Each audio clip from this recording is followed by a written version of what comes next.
Hello everyone, welcome to back my channel. I hope everyone is having a wonderful day. Before starting the video, please go ahead and hit the subscribe button and give this video a thumbs up. Brooke Logan has waited months on the bold and the beautiful for Ridge Forrester to realize she is the love of his life. But did he finally figure it out a few minutes too late? Sparks are flying in Naples, Italy. However, Brooke could have a last-minute change of heart. Here's what's coming up next on Bold and Beautiful. Soap spoilers down below. Brooke Logan, Catherine Kelly Lang, has begged Ridge Forrester, Thorsten Kaye, for a second chance for months now on the daytime soap. But Ridge insisted on getting engaged to Taylor Hayes, Rebecca Budig, and swears he has moved on from his ex. It doesn't take a rocket scientist to see that Ridge is still in love with Brooke, and Italy is stirring up a lot of old feelings for him. Bold and the Beautiful spoilers say that when he decides to make a move on Brooke in Naples, he is going to have some competition. Nick Marone, Jack Wagner, is determined to propose to Brooke in Europe, which is odd seeing as how he has spent a whole 3 days with her in the past 15 years. And he is pulling out all of the stops. His week on B&B, Brooke confessed to Ridge that she's tired of playing the back and forth games with him. The idea of marrying her other ex, Nick Marone, could be like a breath of fresh air and just the change Brooke is looking for. The Bold and the Beautiful spoilers say Brooke Logan will be forced to make a choice. Will she go crawling back to Ridge, Adrian, after he left her for Taylor Hayes, Adrian? Or will Brooke shock Ridge and viewers at home and shut Ridge down and tell him to go home to his fiancée? The midday sun beat down over the Forrester mansion as tension mounted behind its ornate French doors. Whispers had turned into rumors, and those rumors now stirred the fabric of the entire Los Angeles fashion dynasty. And at the heart of it all, Brooke Logan, radiant, unpredictable, and now once again, a woman with the power to change everything. After months of teetering between reconciliation with Ridge and forging a quiet peace with herself, Brooke had done something unthinkable. She made a choice, and it wasn't Ridge. It was Nick Marone. And that choice set off a chain reaction no one, not even Brooke herself, could have predicted. The echo of old flames. It began subtly. Nick had re-entered the scene under the pretense of a business venture with Eric Forrester, exploring a nautical-inspired couture line with Forrester Creations. But it wasn't long before the rumble of his deep voice and those familiar, salt-weathered eyes stirred something long dormant in Brooke. At first, it was playful, a drink at El Giardino, a few shared laughs on his docked yacht, the Chevy Marlin Aye. Ridge hadn't even flinched when Brooke mentioned Nick in passing. After all, Brooke always attracted attention, but Ridge underestimated what this particular attention might mean. Brooke, meanwhile, found herself drawn to the very things about Nick that once made her heart race: his rugged simplicity, the way he saw past the glamour of Forrester life, his fierce loyalty. More importantly, he didn't see her as broken or needing rescue. With Nick, she wasn't Ridge's on-again, off-again muse. She was Brooke, no more, no less. Then came the moment that shattered the glass. The kiss that changed everything. It was a rainy evening, unusual for LA, and Brooke found herself seeking solace from Ridge's latest temper tantrum about Thomas. She stormed out of the Forrester mansion after Ridge told her she would never understand what loyalty meant. His words, though spoken in anger, cut deeper than he knew. She found herself knocking on Nick's door. One look at her and Nick knew. She didn't need to explain. He poured her wine, lit the fireplace, and let her fall into silence beside him. Then, without warning, or perhaps after years of unresolved tension, their lips met. It wasn't wild or hurried. It was familiar, comforting, surprising, electric. And when Brooke pulled back, breathless and wide-eyed, Nick only said, "I didn't expect that." Brooke whispered, "Neither did I." But neither of them pulled away again. The fallout begins. Word spread faster than wildfire. The next morning, paparazzi photos surfaced. Brooke stepping off Nick's yacht at sunrise, wrapped in his leather jacket. Ridge's world imploded. At Forrester Creations, Chaos ensued. Ridge threw a vase across his office, screaming, "After everything we've been through." Nick. Steffi was furious on her father's behalf, accusing Brooke of reverting to type. Hope was blindsided, trying to mediate between her mother and Ridge.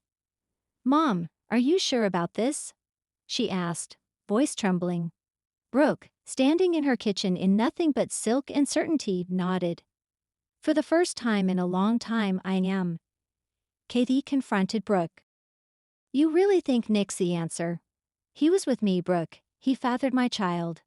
He's not a rebound, he's a grenade." But Brooke, holding her morning coffee like armor, replied coolly, "He's not a grenade. He's a safe harbor. And I'm tired of drowning in Ridge's storms." Ridge's spiral, and Taylor's rise.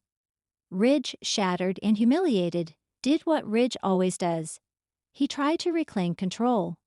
He marched into Brooke's house, determined to win her back with a passionate speech and the usual "we're destiny" rhetoric. But this time, Brooke didn't melt. She stood tall, crossed her arms, and said the words Ridge never expected to hear. "You were always my destiny, Ridge, until I realized I had to choose myself. And you never truly chose me, not when it counted." He gaped at her, stunned.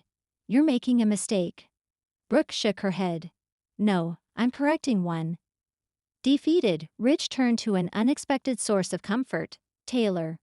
Though she hadn't planned to get involved, Taylor found herself listening to Ridge's heartbreak with compassion. But as days turned to nights and they spent more time together, something shifted. Taylor realized she didn't need to be Brooke's shadow anymore. She didn't want Ridge back out of competition. She wanted something real. And surprisingly, Ridge's vulnerability brought out a more grounded, human side of him.